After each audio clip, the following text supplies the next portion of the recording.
Hi and welcome to this series, and I am joined by the amazing Sarah Turner. As I was in the last video, is an occupational psychologist and her background is in HR, and she's now working as an executive and maternity coach. And today's video is all about the power of our future selves and what happens on the other side of our menopause, the story we rarely talk about. So hello, Sarah, it's super great to have you here. Thank you so much, Kate. I'm really excited. I'm really enjoying doing these with you. Oh, it's fantastic. You are so knowledgeable and it's incredible. Okay, so let's kick off. So women often just look at menopause as an end point. It's the point at which we all go downhill, and it's the run-in essentially to retirement, and oh God, who knows what else on the other side of that. But actually, at the average age of menopause or the perimenopause, when we start to experience those symptoms, is 45, which means we have over 20 years of career at current age of retirement. We have over 20 years of career left to go, which is for many another career again.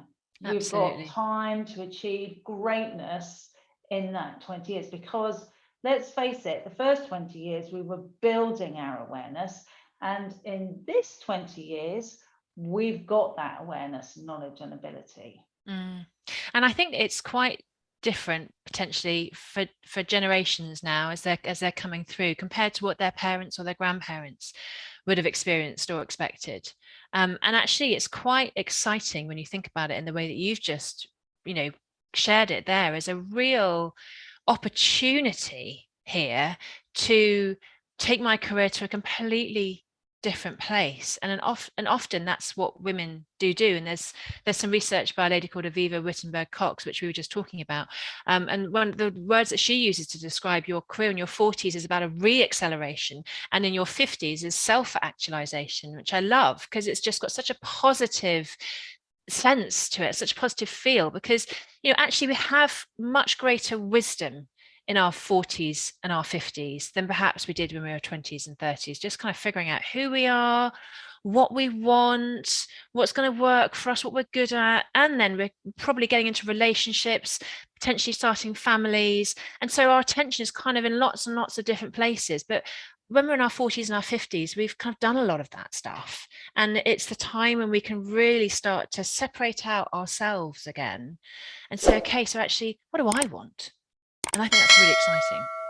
Yeah, it is really exciting. And we need to start to reframe how we view this phase of life, because societally we've all got into this rut of thinking that menopause is the end, and it most definitely is not. And that's because of numerous historical issues around our previous life expectancy, and we have this position, this way of thinking, based on the way women's lives were over 100 years ago. So it's definitely not how we are today. So we have to look at busting this nonsense, this idea that we have, that we're all bought into in some kind of way, so that we can actually start that process of, what was it, repowering or revisit. Oh God, what would you? Re-acceleration. Sorry.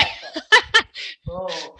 So we can start this process of re-acceleration and then self-actualization. So that in itself, I mean, what a great term, self-actualization. So we are on the cusp of so much that we absolutely can achieve, rather than stepping back and saying, it's all done now.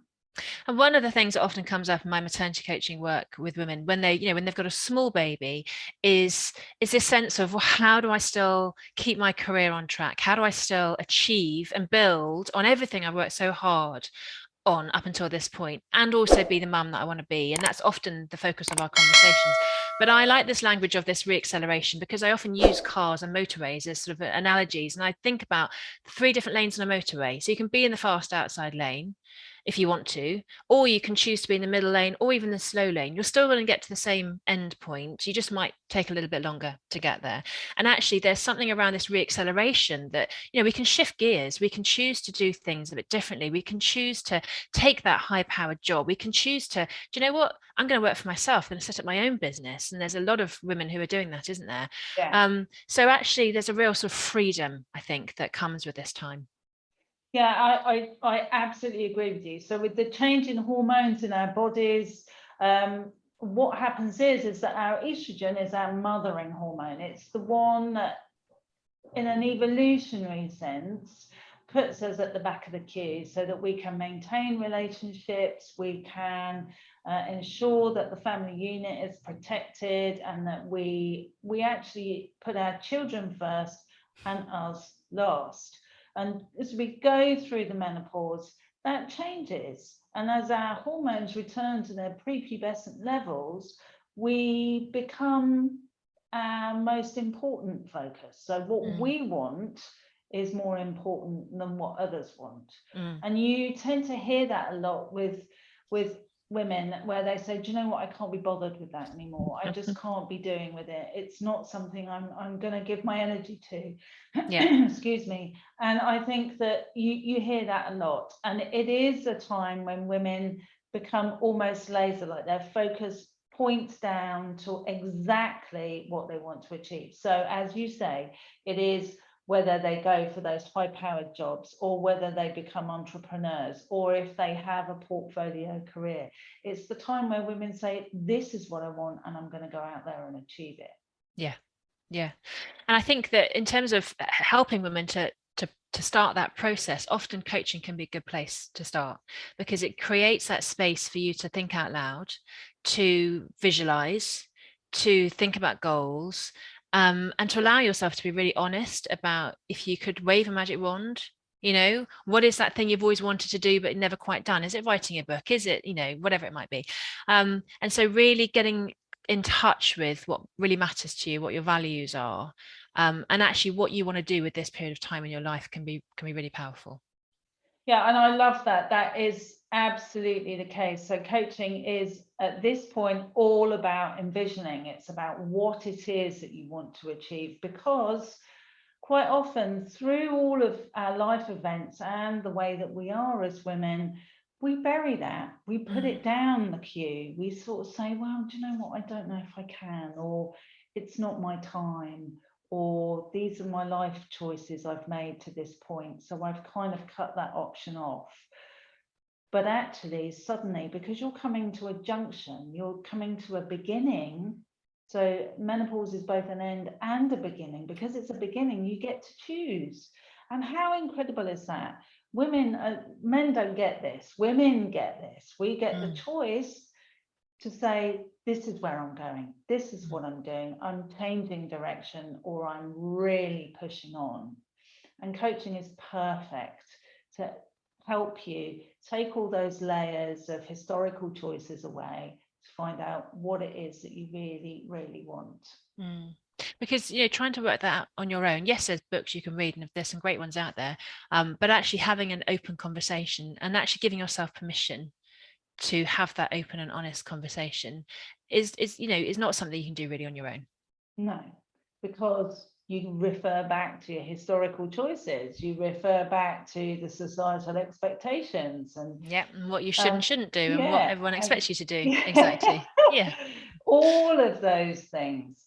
And I think, going back on one of the points that you said at the beginning there, is that it is incredibly common for women to change direction completely, to say, I'm going to retrain, or I'm going to become entrepreneurs.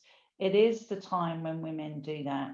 And it's incredibly refreshing to work with a woman and see her throw off the shackles of whatever it is that she's done before and say, no, this is absolutely where my future lies. And to recognize that it's not the downward spiral, it's actually the acceleration point. And I think that that's really powerful. It is, and it's just making me think about some of the clients I've worked with who may not have certainly didn't openly share with me that they were menopausal, but thinking about it now, they probably were, and who have actually made some quite big career decisions. So it may well have been not having an awareness of the fact that it was, the two were connected, but actually they probably were. Yeah, it's incredibly common. So Mm. I think the important points for this video are really about reframing what this phase in life is about. It's Yeah. about understanding that this is not a time to look on the downward. This is about the time to re-energize and self-actualize, to coin a phrase, Yeah. and absolutely to push on for whatever your ambitions are and to achieve that, because you've got at least 20 years of career left. So what do you want and how can you achieve it? Yeah, really to see this as your time. Absolutely. So that's it for today. Please subscribe. The next video is all about managing your menopause with young children. And oh my goodness, have we got some things to say about that. So please subscribe and ensure that you're watching the next video when it comes out. So see you then.